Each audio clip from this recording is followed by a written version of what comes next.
desfrutando da graça de Deus é o tema da minha mensagem. Olha, se eu pudesse escolher um assunto, apenas um assunto, para pregar em todo o meu ministério, sem sombra de dúvida seria isso. Todos os outros assuntos são importantes, têm o seu lugar, mas nada mais me arde o coração do que saber, entender de fato que é a graça do Senhor Jesus Cristo, que não é óbvio de forma nenhuma, a graça não é provisão para o pecado, veremos aqui, que muitos dizem, olha, estamos na graça, então não importa o que a gente faça, Deus perdoa. Se haver um arrependimento verdadeiro, claro que perdoa, mas consequências sempre virão também. Só que aquele que entende de fato que é a graça de Deus, ele não vai andar de pecado em pecado, mas ele vai entender o preço caro que foi pago por ele. Ele vai se esforçar para ser o melhor cristão, o melhor filho de Deus possível. Mas vamos lá, vamos ler. Tito, capítulo 3, versículo 1. Diz assim a palavra do Senhor.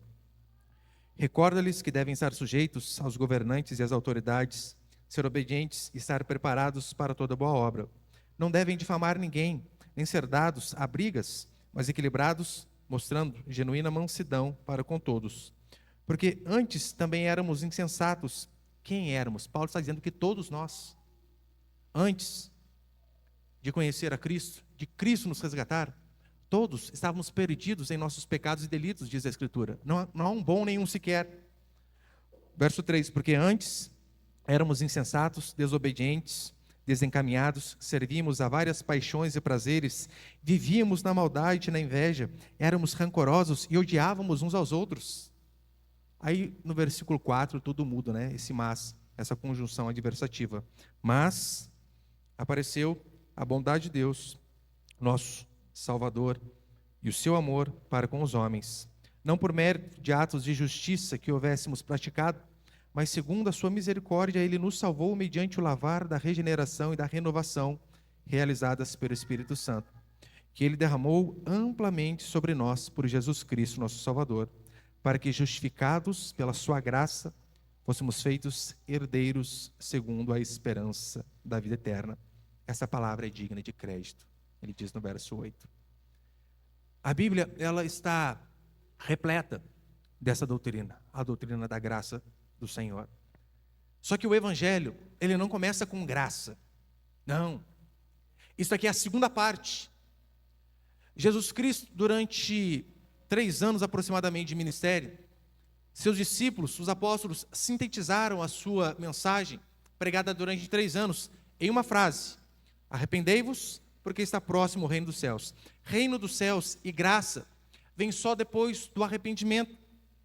Então, a graça de Deus, ela faz parte do Evangelho, é a melhor parte do Evangelho. Só que o Evangelho, ele não começa com isto. Ele começa, na verdade, falando a respeito do pecado. E eu não sei se você reparou, Paulo aqui, ele primeiro diz o estado de depravação de todo ser humano, a podridão da raça humana, para só depois, então, falar, mas, porém, quando, porém, a graça de Deus nos alcançou. O Evangelho, ele começa quando Paulo diz lá em Romanos, capítulo 1, versículo 18, assim: a ira de Deus se revela do céu contra toda a impiedade e perversão dos homens que detêm, que sufocam a verdade pela injustiça. O Evangelho começa com ira, portanto, não tem como falar de graça sem antes falar do pecado.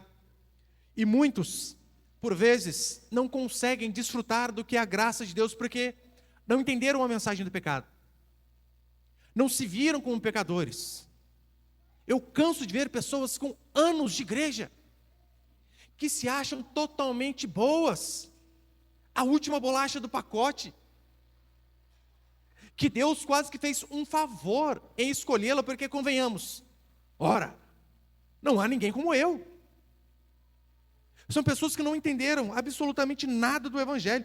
Eu sempre fui uma pessoa boa. É boa comparado a quem?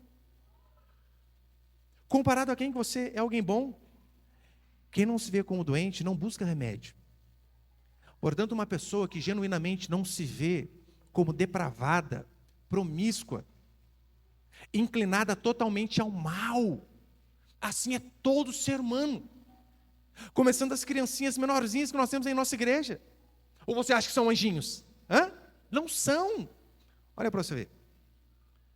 O meu quarto filho tem 2 anos e alguns meses, 1 ou 2, não lembro. A minha bebezinha tem 8 meses. Hoje eu estou só olhando. Ela sentadinha na sala e ele do lado assim, com o pé na perna dela. E a menininha chorando e ele e rindo.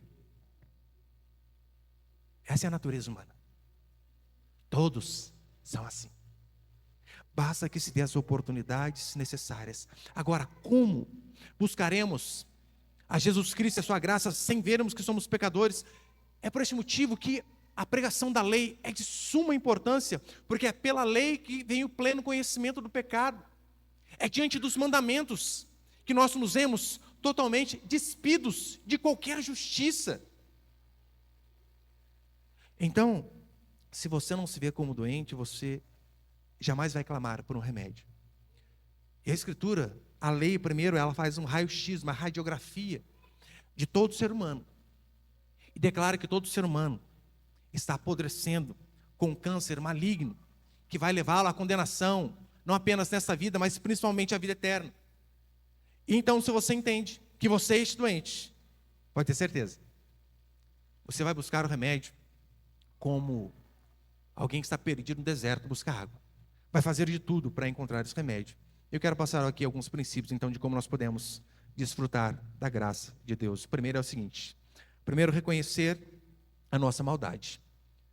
Em Lucas, capítulo 2, ali quando Simeão, um senhor piedoso, ele já velho, ele tinha a promessa de que ele não passaria por essa vida sem ver o Salvador.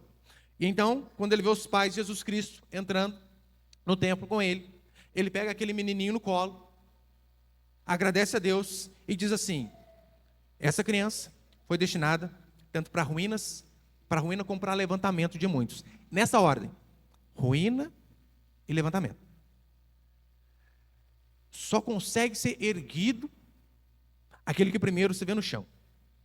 O cristianismo genuíno, ele passa obrigatoriamente pelaquela experiência de Paulo, onde Paulo, o maior missionário que este mundo já viu, o homem que foi arrebatado ao terceiro céu, que viu coisas que palavras não conseguiam descrever.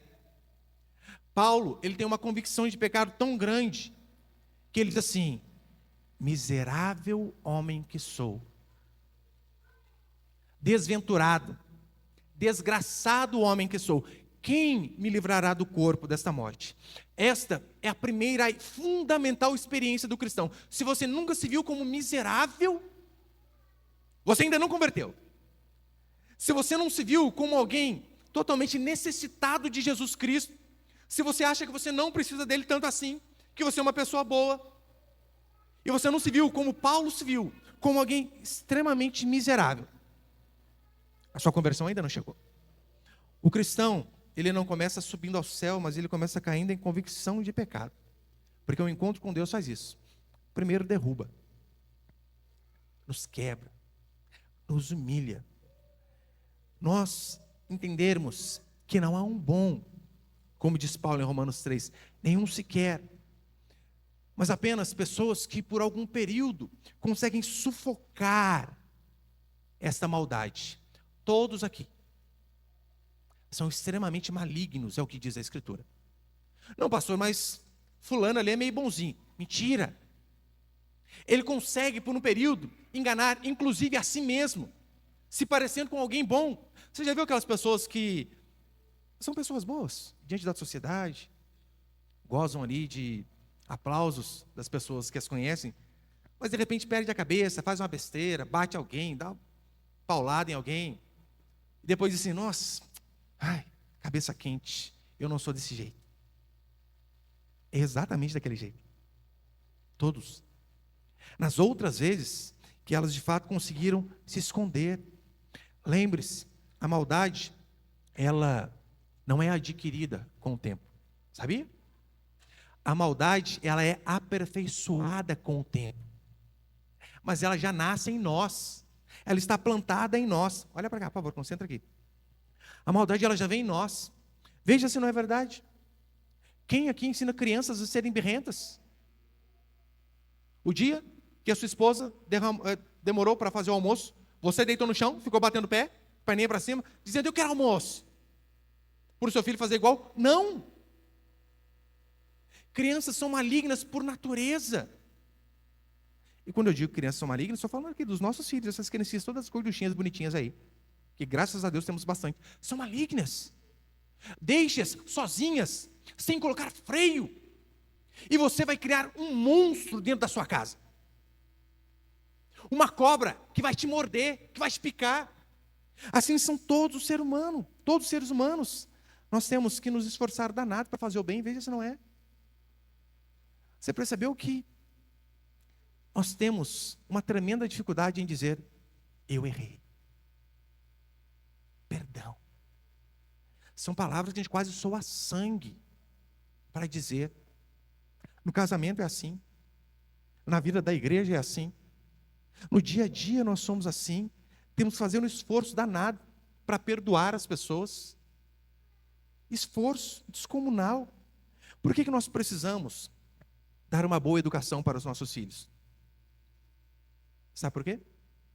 A má educação ela já vem de fábrica. Todos são inclinados para aquilo que é maligno. Por isso que precisamos educar bem. É por este motivo que quando eu vejo as misérias que Adolf Hitler fez, quando eu vejo o Holocausto, quando eu vejo pessoas como Joseph Mengele, que foi um dos braços de Hitler, fazendo experiências com seres humanos para ver o que acontecia, cor, tinta no olho, tirando o braço de um gêmeo para ver se o outro sentia a mesma dor. Quando eu vejo pessoas malignas como Mengele, como Hitler, quando eu vejo as desgraças do Holocausto, eu vejo que ali é apenas o ser humano à solta. Hitler, ele não é uma anomalia, mas ele é o que todo homem tem o poder de ser, se a graça de Deus não o deter, não o brecar. É por esse motivo que um bom pensamento sobre si é saber as suas maldades, é saber o potencial que se tem de ser maligno. Somos totalmente depravados, é o que diz a palavra do Senhor. Talvez aqui muitos nunca tiveram a vontade de pedir um divórcio. Mas quantos aqui podem dizer que nunca tiveram vontade de esganar o cônjuge?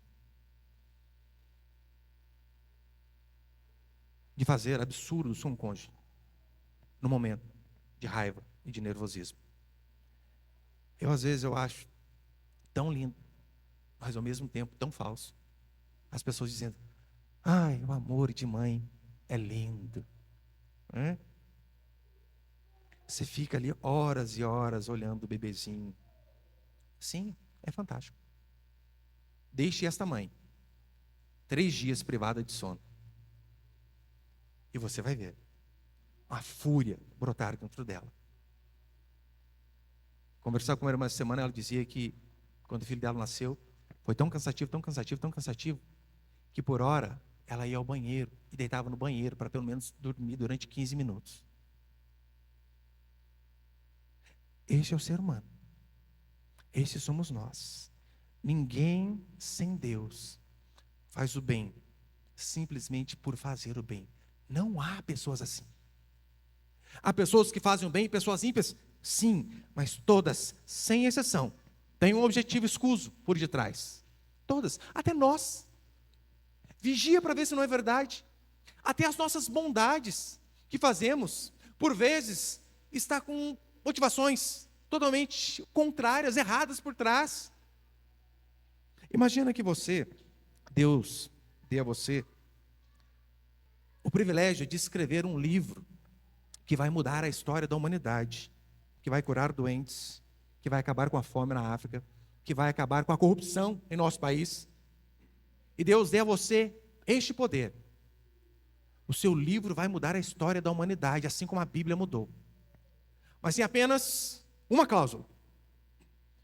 Você não vai poder assiná-lo como autor ou autora. Mas você vai ter que colocar o nome daquela pessoa que mais te traz angústia, que mais te odeia, que você mais teve problemas durante a vida. Aquela amiga lá do serviço que vive tentando puxar o seu tapete. vai que escrever o nome dela. Você ainda continuaria disposto ou disposta a publicar essa obra? Dificilmente. O ser humano é assim.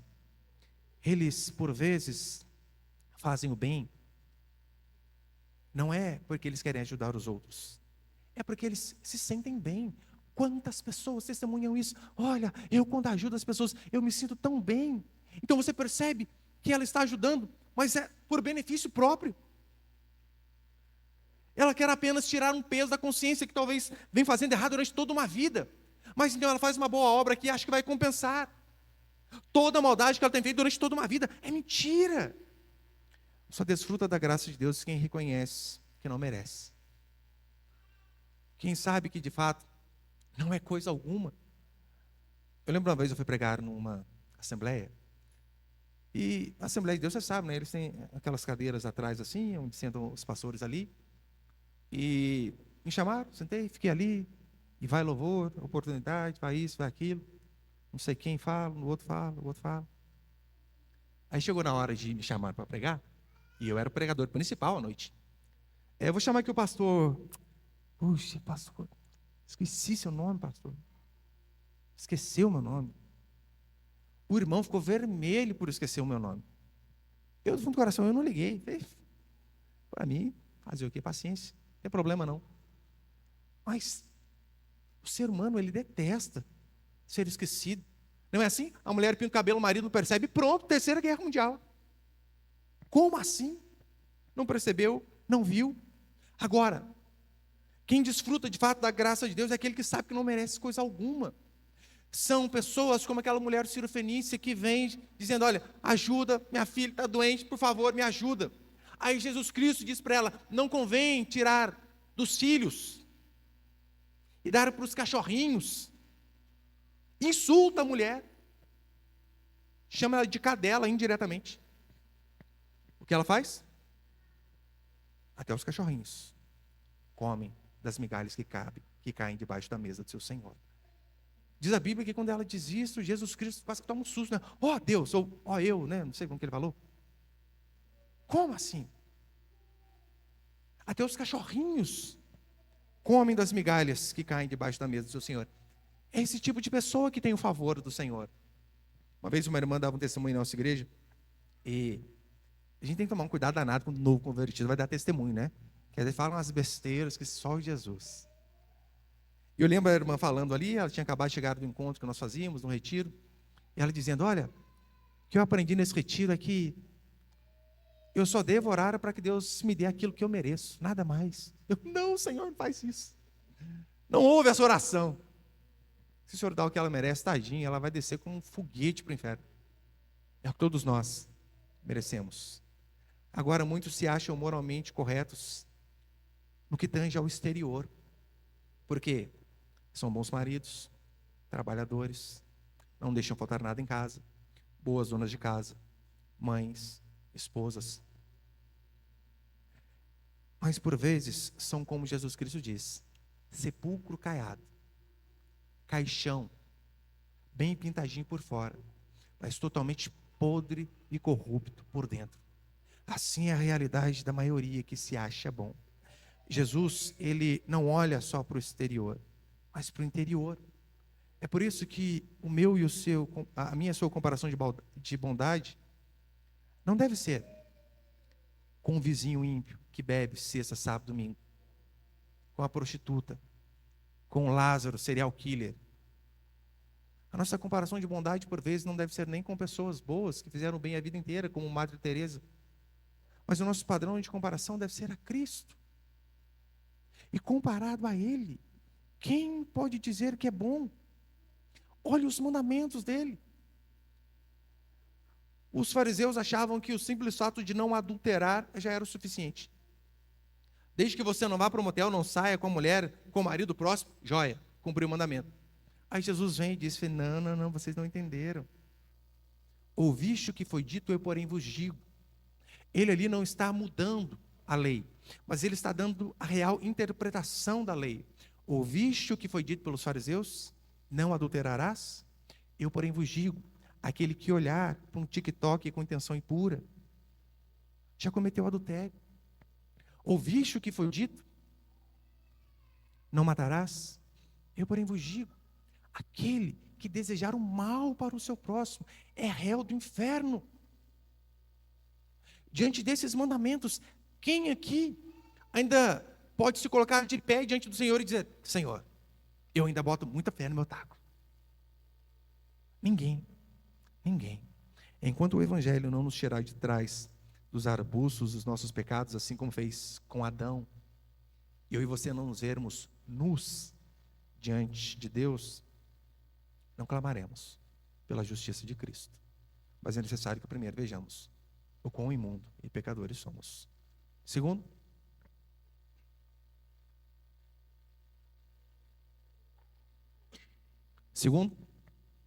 se a graça não é por mérito. Eu acho que eu coloquei ali, põe por favor para frente, Miguel. A tradução literal de graça, segundo o dicionário grego, basicamente essas duas aí. Aquilo que dá alegria e prazer, e dois, que é o que mais nos interessa, da bondade e misericórdia pela qual Deus, exercendo sua santa influência sobre as almas, volta-as para Cristo, guardando e fortalecendo. Da bondade e da misericórdia pela qual Deus, exercendo sua santa influência. Deus fazendo, Deus agindo. É Deus quem faz. O tema predominante do cristianismo começa lá em Gênesis 1:1. No princípio, Deus. Deus criou, Deus fez, Deus ordenou. Deus fez todas as coisas. Em Romanos 11, nós vemos Paulo dizendo: porque dele, por meio dele, para ele são todas as coisas. Cristianismo, tudo é Cristo. Absolutamente tudo. Muitas das grandes afirmações teológicas do livro de Romanos começam com Deus. Leia os 16 capítulos de Romanos, você vai ver. Deus entregou, Deus retribuirá a cada um, Deus julgará o segredo dos homens. Deus propôs a Jesus Cristo como sacrifício. É Deus quem justifica o ímpio, é tudo Deus. Cristianismo se resume a Cristo e apenas isto. Ainda que nós tenhamos uma boa doutrina e um ótimo ensino, isso é fundamental na igreja, mas cristianismo é Cristo. Só que muitos acham que podem cooperar com Cristo, como eu falei aqui no começo do culto. De certa forma, somos cooperadores, naquele sentido que Paulo diz, né, de Deus somos cooperadores. Deus manda a chuva, nós vamos lá e preparamos a lavoura. Mas no que tange a salvação, eu e você não podemos fazer absolutamente nada. Para sermos salvos, nada. E Paulo deixa isso bem explícito em Efésios capítulo 2, versículo 8. Porque pela graça sois salvos mediante a fé. E esta fé, não vem de vós, é dom, presente de Deus. Com qual objetivo? Para que ninguém se vanglorie. Até a fé que nós temos não vem de nós, vem de Deus. A vida tem que vir de Deus, antes que de fato um pecador possa ressuscitar dos mortos. Porque é isso que a Escritura diz, que nós estávamos mortos em nossos pecados e delitos, até que um dia a graça de Deus nos alcançou. Não por meritocracia de nossa parte, mas pelo bel prazer divino. O livro de Ezequiel tem aquela passagem fantástica onde ele está diante do vale de ossos secos. Acho que eu coloquei ali, põe por favor. Ezequiel 37, 3 e 4 vai dizer assim, Deus falando com Ezequiel: ele me perguntou: filho do homem, esses ossos poderão reviver? Respondi: Senhor Deus, tu sabes. Então ele me disse: profetiza sobre estes ossos e dize-lhes: ossos secos, ouvi a palavra do Senhor. Verso 9, depois ele vai dizer assim: vem dos quatro ventos, ó Espírito, e assopra sobre estes mortos para que vivam. Este é o cenário de toda a humanidade. Este é o cenário de todo o público que um pastor vai pregar. Vale de ossos secos. Morte. Zero vida. A não ser que Deus, em sua infinita graça e misericórdia, sopre o seu espírito para que haja vida. Se ele não fizer isso, não há nada que o faça. As falsas religiões, elas colocam regras para se achegar a Deus, dizendo: olha, guarde os mandamentos, e por vezes bons mandamentos, boas regras. Guarde os mandamentos, sacramentos, guarde dias, festas. Hoje mesmo eu vi um vídeo de um pastor da igreja adventista. E ele dizendo assim, citando Tiago, né? Você não mata, você não rouba, você não faz isso. Mas o que adianta você guardar todos os mandamentos e falhar em um? E na hora eu já pensei, vai falar do sábado agora, não deu outra. O que adianta você guardar todos os mandamentos e falhar no sábado? Eu gargalhei alto e disse assim, quem consegue guardar todos os mandamentos? Quem? Quem consegue guardar aquele mandamento, não cobiçarás? Hã? Quem consegue? Eu particularmente acho que o sábado é o mandamento mais fácil. Presos guardam. Presos não trabalham sábado. Doentes guardam. Pessoas acamadas guardam sábado. É fácil. É o mais fácil. Uns têm prazer em não trabalhar. Guardam até a semana toda se deixar. Mas quem pode dizer que consegue guardar toda a lei? Ninguém, absolutamente ninguém. É por isso que em Hebreus capítulo 10 vai dizer assim, tende coragem para entrar no Santo dos Santos pelo sangue de Jesus. Como que nós chegamos a Deus? Sangue. Apenas o sangue de Cristo. Eu digo que o mandamento que por vezes as religiões colocam, são mandamentos bíblicos, coisas boas, mas não é a observância dessas coisas que nos capacita a ir para o céu, de jeito nenhum. Eu e você não devemos almejar sermos a semelhança de Cristo como condição para a salvação. É o contrário. Nós somos alcançados pela misericórdia de Deus e pela salvação, para que daí então possamos ser transformados. É por esse motivo que Spurgeon dizia assim, a santidade não é o caminho para Cristo, mas Cristo é o caminho para a santidade. É Ele que nos ajuda, que nos impulsiona, que nos fortalece, que nos capacita.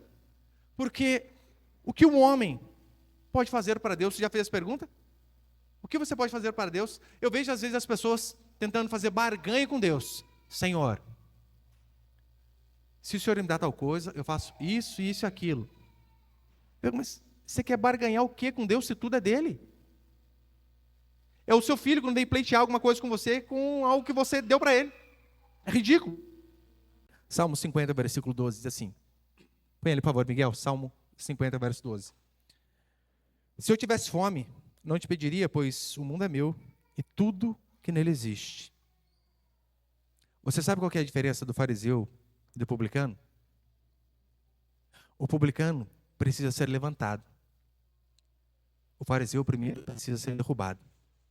Ser colocado no chão. É por esse motivo que, como já disseram, que a palavra digno seja escrita no chão do inferno. Que a palavra graça, favor e merecido, esteja em letras garrafais nos umbrais da porta do céu. Porque todo aquele que lá chegar não é por mérito. Ninguém que entra no céu é merecedor de estar lá. E ninguém que é condenado ao inferno merecia outra coisa a não ser aquilo ali. Pastor, qual é a parte do homem então em relação à salvação? Qual é a parte do homem? Qual é a parte de Deus? Eu vou te explicar. A nossa parte é o pecado, a de Deus é a graça. Só isso. Se você quer saber qual a sua parte no plano de salvação, no que você pode cooperar, onde entra aquilo que você faz, é a miséria do seu pecado, é isso que você faz. E Deus entra com a graça e com a misericórdia sobre nós. Isso talvez é mais visto ali, de uma forma bem clara, com o ladrão na cruz. Aquele é o retrato da humanidade. Uma vida inteira de miséria, uma vida inteira de pecado. Para que pudesse, nos 45 do segundo tempo, ser alcançado pela graça do Senhor. É por isso que muitos detestam a doutrina da graça, sabe por quê? Ela tira toda a meritocracia humana. Não podemos bater no peito em relação a nada. Nada. Uma vez eu pregava sobre isso e uma senhora, bem de idade, a vida inteira crente, mulher de um só marido, casou com o marido, novinha, enterrou o marido, décadas de casamento. E eu pregava algum assunto relacionado à graça, falando basicamente isso aqui que eu estou falando. Eu terminei de pregar, eu falei o amém, ela estava do lado querendo falar comigo assim, ó. O senhor está querendo dizer que a prostituta da esquina, que se arrependeu ontem, e eu, que fui fiel a vida inteira, vamos para o mesmo céu? Eu disse, exatamente. Isso mesmo. Não é por aquilo que você fez. É pela graça do Senhor Jesus Cristo. E terceiro e último princípio. Terceiro, uma vez filho, sempre filho. Eu sei que aqui há um debate teológico de séculos entre calvinistas e arminianos, reformados e não reformados. Arminianos acreditam basicamente no livre-arbítrio e que se pode perder a salvação com base naquilo que se faz. Calvinistas, em contrapartida, dizem que uma vez filho, sempre filhos, que salvação não se perde. É mais ou menos o seguinte, deixa eu tentar ilustrar esse debate teológico que vai até hoje. Imagina que há um barco pequeno, ali com umas 50 pessoas, e ele está passando por uma tempestade absurda no oceano. De repente, encosta um transatlântico do lado, com um capitão. E então, aquele capitão do transatlântico, ele vê aquelas pessoas prestes a morrer. O barco prestes a afundar. E então, segundo a visão arminiana, este capitão, ele joga as cordas e diz àquelas pessoas, segurem firme e subam até aqui para que vocês sejam salvos. Se assim fizerem, vocês serão de fato salvos. Os calvinistas acreditam diferente. Acreditam que este capitão chega e vê aquele barco quase indo a pique, quase afundando. E então ele convida aquelas pessoas para que aquelas pessoas possam vir ao barco. Então as coloca no barco. Pastor, qual deles está correto? Os dois? Os dois. A diferença é que Deus, ele fez o convite, jogou a corda, mas ninguém aceitou. Nenhum deles aceitou o convite ou quis aquela corda. O que os arminianos se esquecem é que se Deus não tira homens da miséria com as suas próprias mãos, ninguém o aceitaria. Todos rejeitaram o convite. Absolutamente todos. Eu sei que daí surge aquela pergunta, né? Pastor, se Deus tem todo o poder, por que Ele não escolheu a todos? Eu respondo, não sei. Não sei. Eu acho que a pergunta ideal não seria essa. Se Deus tem todo o poder, por que Ele não escolheu a todos? Acredito que a pergunta adequada seria, se Deus, sendo todo poderoso, e todo ser humano, tendo pecado miseravelmente, quebrando aquele acordo de obediência, lá de Gênesis, e todos merecendo, igualmente, a condenação, como assim? Deus ainda resolve salvar alguns. Como assim? Mesmo toda a raça humana merecendo uma justa condenação, como Ele pode ter misericórdia de 1, ou 2, 10 ou 100? Essa seria a pergunta adequada. Em Atos capítulo 13, verso 48, que eu preguei quarta-feira, o texto vai dizer assim, ouvindo isto, o evangelho, os gentios alegravam-se, e todos que haviam sido destinados para a vida eterna, creram. Aqueles que haviam sido destinados, Deus os escolheu, do contrário, ninguém haveria o escolhido.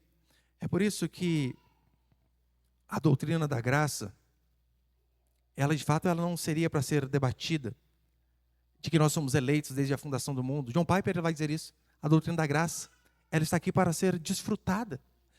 No seu livro, olha o que ele vai dizer. A eleição não é uma doutrina a ser discutida, e sim uma doutrina que devemos nos regozijar. Ela não foi planejada para disputas, e sim para missões. Seu objetivo não é causar divisão entre as pessoas, embora faça, e sim torná-las compassivas, amáveis, humildes, mansas e perdoadoras. Este é o objetivo da graça, fazer com que nós sejamos menos arrogantes, prepotentes, mais amáveis, generosos, humildes.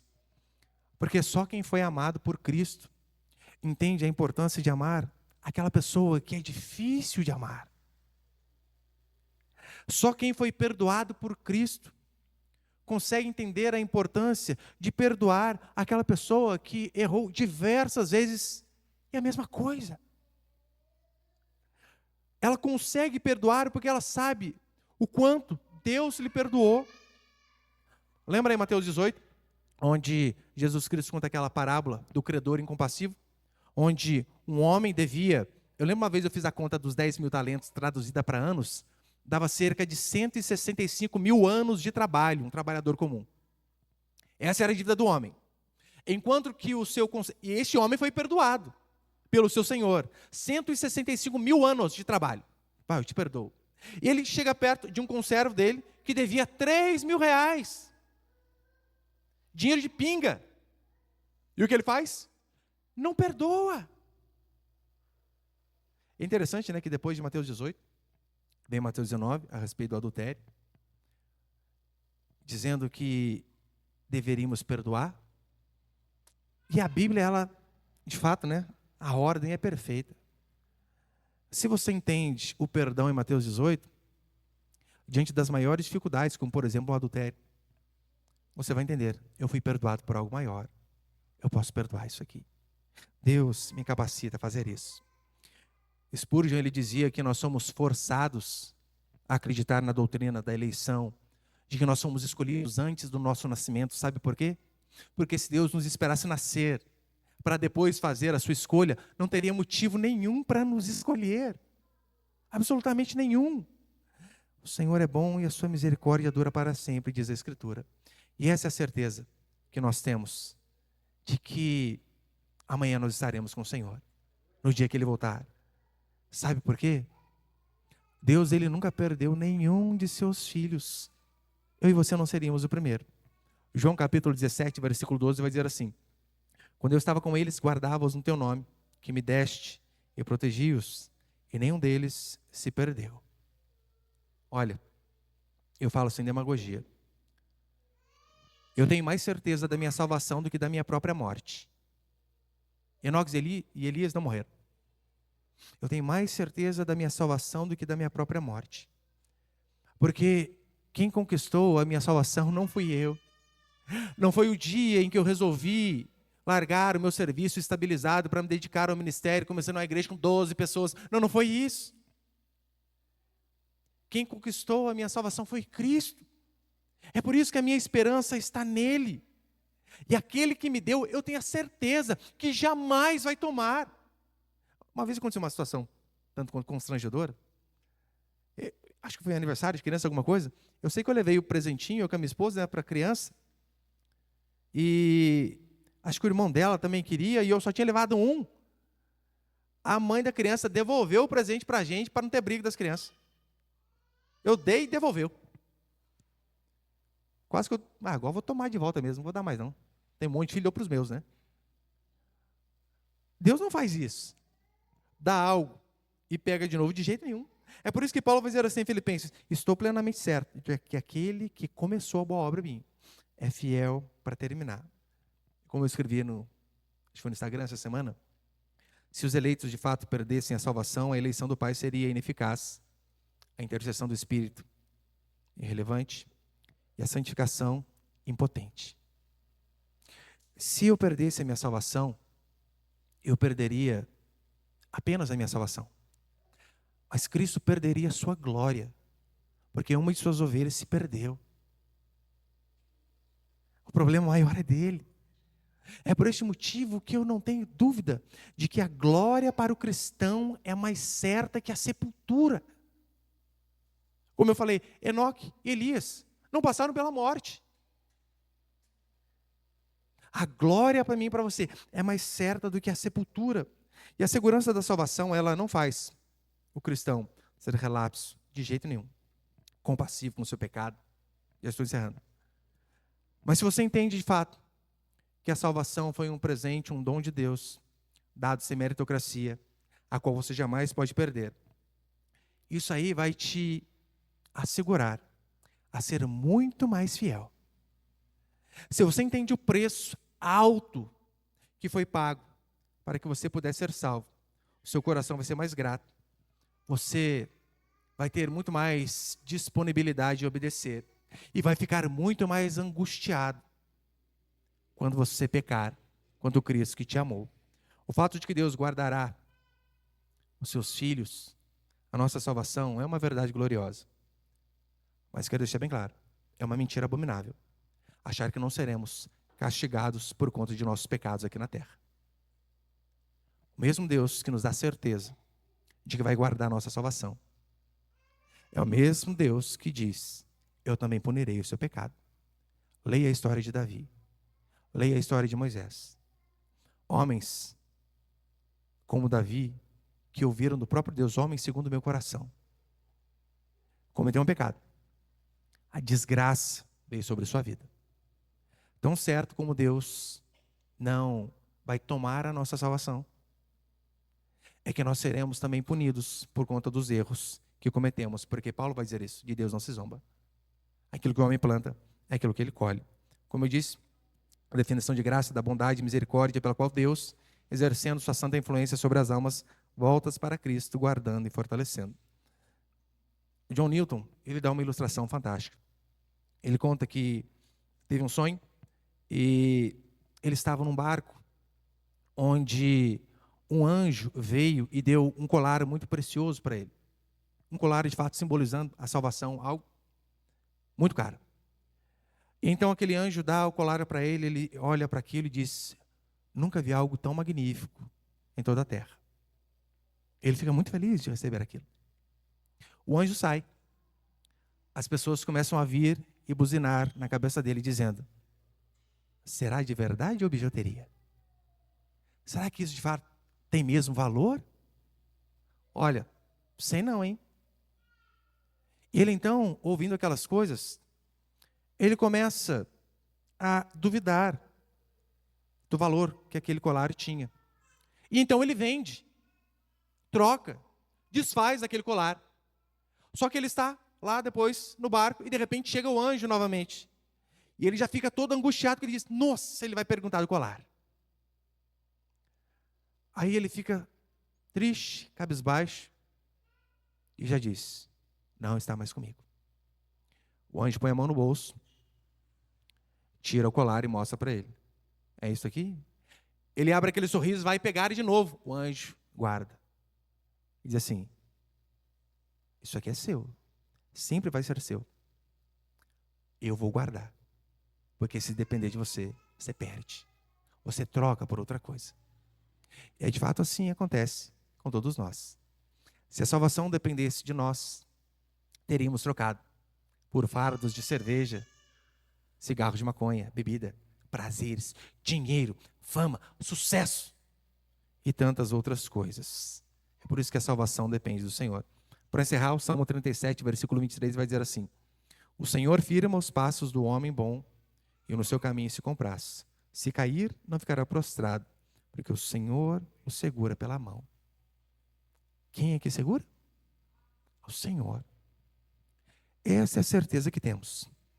Aqueles que recebem a graça de Deus não são apenas pecadores indignos e sem esperança. Sabia? São rebeldes, hostis, que estão contra Deus, que possuem um coração extremamente corrupto, podre, mas que um dia foram tocados pelo Espírito Santo, se arrependeram e creram apenas em Jesus Cristo. O seu dinheiro não tem poder de comprar nada no céu. Hoje eu ensinava para o meu filho de manhã, o filho do meio, 6 anos, sobre aquela passagem onde Jesus diz, né? Não acumuleis tesouro nessa terra, mas sim no céu, porque aqui a traça e a ferrugem consomem. E eu dizendo para ele a importância das boas obras, para que venhamos a receber o galardão. E eu disse assim para ele, né? E ele me perguntou: pai, então nós vamos ter casas diferentes no céu? Eu falei: sim. E se eu for um menino muito desobediente? A minha esposa, ela tem um tambor de 200 litros, assim, onde ela coloca água da máquina, né, para economizar. Pobre faz isso, né? Cai a água da máquina, volta a água para a máquina, cai a água da máquina, volta a água para a máquina. E eu disse: lembra do Chaves? Onde o Chaves morava? Num barril. Eu disse, então, se você for um desobediente, talvez a sua casa no céu seja um barril, igual esse aí. E a sua, pai? A minha vai ter 3 andares. Elevador. Mas o senhor vai deixar eu ir? Não. Nossa, pai. Desobediente? Não. Impressionante, o menininho ficou o dia inteiro ajudando nas coisas de casa. Será que o Heitor quer mamar? Será que está com xixi? Ó, pai, tá sujo, vou varrer. É bom, você tem que aplicar isso na vida das crianças, né? É benefício para a gente mesmo. Em relação à recompensa, sim, tem a ver com aquilo que fazemos. Em relação à salvação, eu e você não cooperamos com nada. A única coisa que é necessária é que nós venhamos a nos ver como miseráveis, horrendos, pecadores, que necessitam da graça de Deus. Então, se você entende de fato quão mal você é, podre você é, e você clama bem de dentro, dizendo, ó Deus, eu preciso de Ti, me ajuda. Aqueles que de fato se arrependem dos seus pecados, estes recebem o bem mais precioso que o ser humano pode receber, que é a salvação, mediante a fé em Jesus Cristo. Isso é pela graça. Mas para isso, a sua esperança necessita estar apenas em Jesus Cristo e não naquilo que você faz. Amém, meus irmãos?